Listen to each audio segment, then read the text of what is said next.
ऐश्वर्याच creative कट्ट्यामध्ये आपलं पुन्हा एकदा स्वागत. तर लवकरच आपले लाडके बाप्पा येणार आहेत, तर त्यासाठी आज आपण बनवूया उकडीचे मोदक.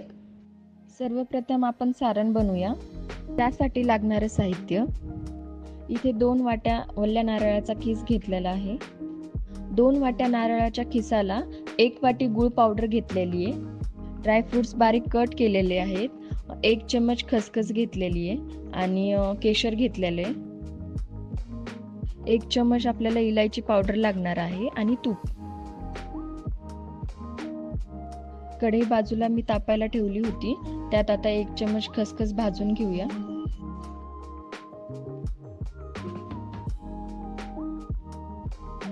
खसखस तडकल्यास त्यात 1 चम्मच तूप टाकावे. याला आता परतून घेऊया. परतल्यास यात बारीक कट केलेले ड्रायफ्रुट्स टाकूया. यालाही 2 मिनिटं आता परतून घेऊया.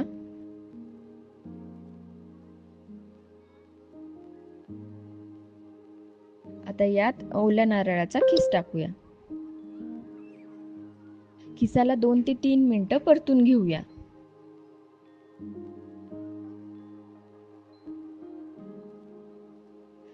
खीस आता परतलेला आहे. त्यात आता आपण गूळ पावडर टाकूया. गूळ पावडर मिक्स करून घेऊया आणि सतत 2 ते 3 मिनिटं याला हलवत राहूया, जेणेकरून हे पुडाला लागू नये.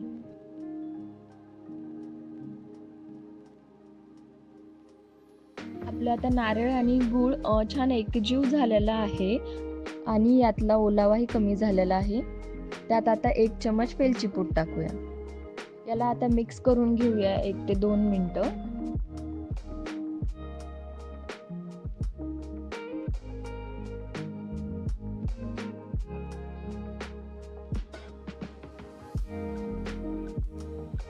हे आपलं सारण आता रेडी आहे. या सारणाला आता थंड करायला बाजूला ठेवूया. यानंतर आता मोदकाची उकड करून घेऊया. इथे 2 वाटी तांदळाची पिठी घेतलेली आहे. 2 वाट्या पिठीला 1 वाटी दूध आणि 1 वाटी पाणी घेतलेलं आहे. तूप घेतलेलं आहे आणि चिमूटभर मीठ. साईडला कढई तापायला ठेवली होती. त्यात 1 वाटी दूध आणि 1 वाटी पाणी टाकूया. चिमूटभर मीठ आणि 1 चम्मच तूप टाकूया.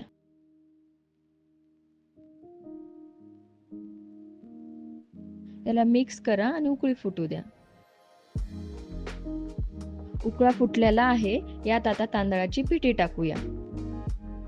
गॅस कमी करून याला हलवून घेऊया. याला 1 ते 2 मिनिटं मिक्स करून घ्यावे.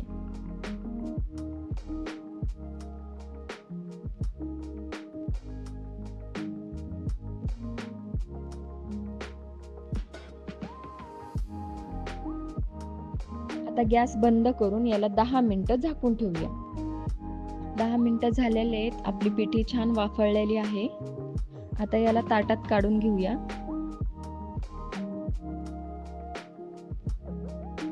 मॅशरला तूप लावून याला मॅश करून घेऊया.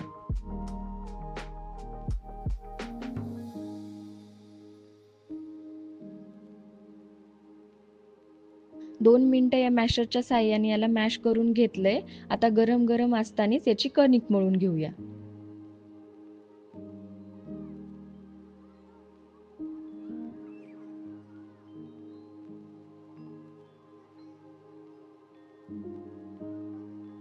ही कणिक आता मऊ आणि लुसलुशीत झालेली आहे.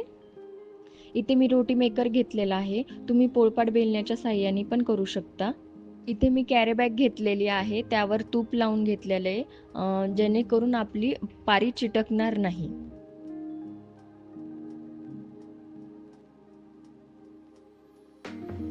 त्यावर आता कणकेचा गोळा ठेवूया आणि त्यावर परत एक कॅरी बॅग ठेवून प्रेस करून घेऊया.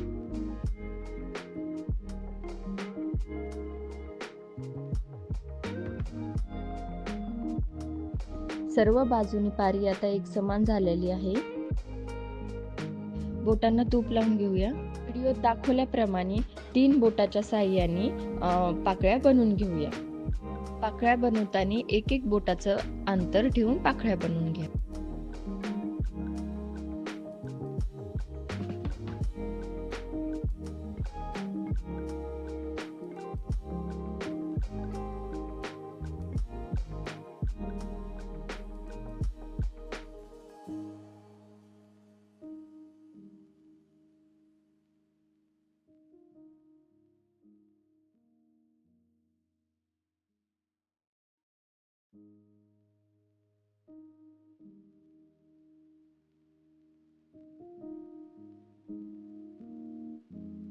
जितक्या पाकळ्या भरपूर तितका मोदक आपला छान दिसेल.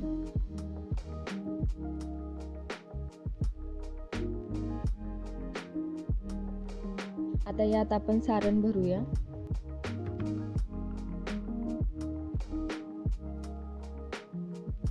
आणि एकाच डिरेक्शननी या पाकळ्या बंद करून घेऊया.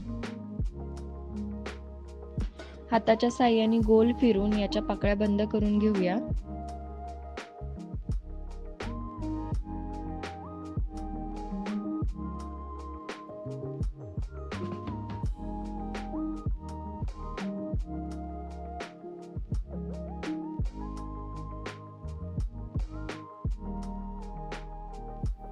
बघा आपला मोदक किती सुबक झालेला आहे. परत एक मोदक करून दाखवते तुम्हाला. पुन्हा एकदा रोटी मेकर मध्ये प्रेस करून घेऊया.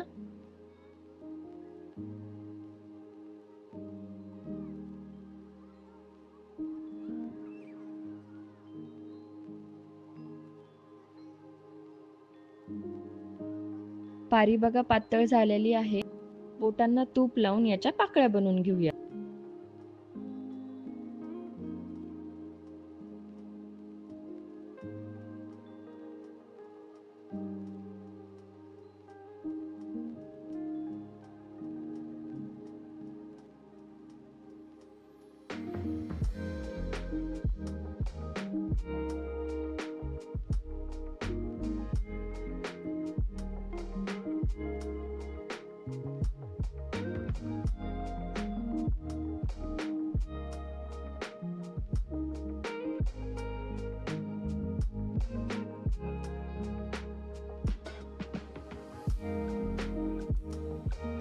त्यात आता सारण भरून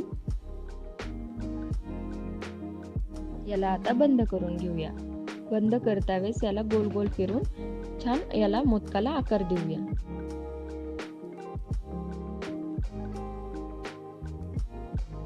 अंडीचा एक्स्ट्रा उंडा काढून घेऊया. अशाच प्रकारे सर्व मोदक बनवून घेऊया. इथे स्टीमरच्या प्लेटवर केळीचे पानं ठेवून याला तूप लावून घेतलेलं आहे. मोदक पाण्यात डीप करून यावर ठेवूया, जेणेकरून आपला मोदक खाली चिटकणार नाही. माझ्या अशाच नवनवीन रेसिपीज जर तुम्हाला पाहायच्या असतील तर प्लीज सबस्क्राईब करा आणि बेल आयकॉनला क्लिक करा.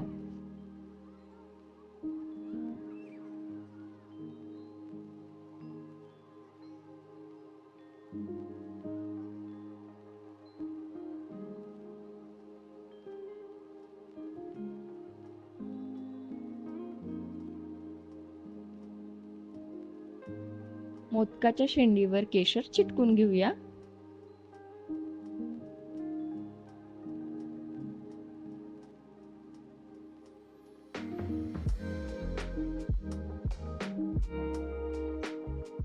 बाजूला स्टीमर मध्ये पाणी टाकून मी गरम करायला ठेवलं होतं. त्यावर ही प्लेट ठेवावी आणि 15 ते 20 मिनिटं वाफळून घेऊया. मोदक रेडी आहेत की नाही हे कसं ओळखायचं, तर बोटाला चिटकले नाही तर आपले मोदक रेडी आहेत. तर 20 मिनिटं झालेले आहेत. बघू आपले मोदक रेडी आहेत की नाही. बघा बोटांना चिटकत नाहीयेत. आपले मोदक रेडी आहेत. आता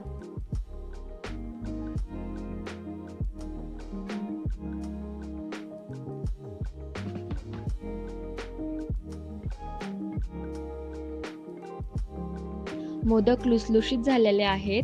त्याला फोडून त्यावर तूप टाकून एन्जॉय करा.